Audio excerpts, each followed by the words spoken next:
I was once told that walking through a doorway could cause someone to forget even the most precious memories they had. Memories of good, memories of bad, memories of love and of loss, all tucked away neatly, stored like the worn-out blankets that were kept to dress the rainy days and bad habits that happen from time to time. Or what it felt like to rest your head on a friend's shoulder that still carries with it the creases from where you last placed your heart. Just like that. Gone within a single step. That somehow 3 beams and an imaginary line drawn across some old aching floorboards were all that stood between you and the infinite silence of the very things that once colored your mind with sound. It's funny. You can make yourself believe almost anything if you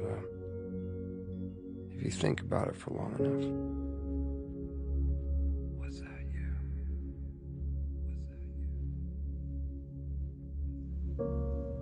I was once told that the love I felt beating inside my chest was nothing more than my mind playing an unfair trick on my heart. And like a pair of dice dancing along the uneven pavement, their fate, much like yours or mine, had already been decided. That even the cracks that drew their faults between 2 opposing sides could not escape a fate that was always destined to be sealed.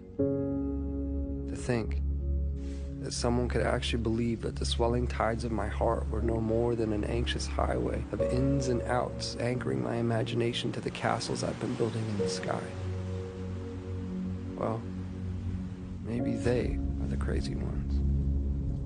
Then again, I have been known to misplace my hope in the way things fall. And if I had to confess, there stands a greater chance that I've all but lost my mind in here. So I suppose it's better off this way. Because I've always believed that the odds of finding what you seek tend to favor those who are open to seeking them in the first place.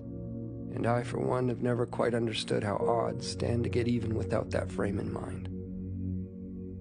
To be clear, I've seen a million faces. I've seen a million different faces, each one mirroring that of your own. And still, none of them have felt like home to me. None of them have felt like you. So here we are. And I can vaguely and strangely trace your outline. I can remember what it felt like to hold you.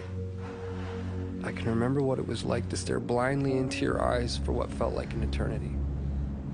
How could I forget that? I could never forget that. I could never forget you. No matter how long it takes for my words to make their way through the vastness of this place we've called home, I unto you and you unto me, I say them and will continue to do so. Day after day, night after night, never knowing if you'll actually hear them. There's no place for time here.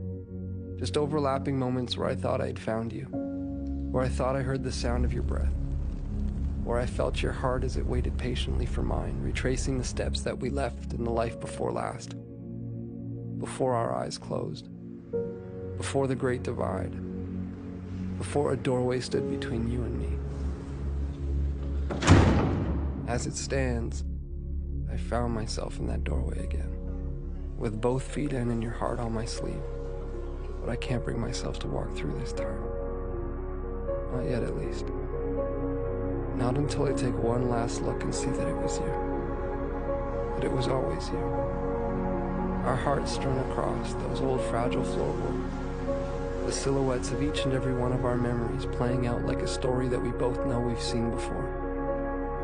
I remember now. This was where I first found you. Beyond those closed doors, I will find you again. My love,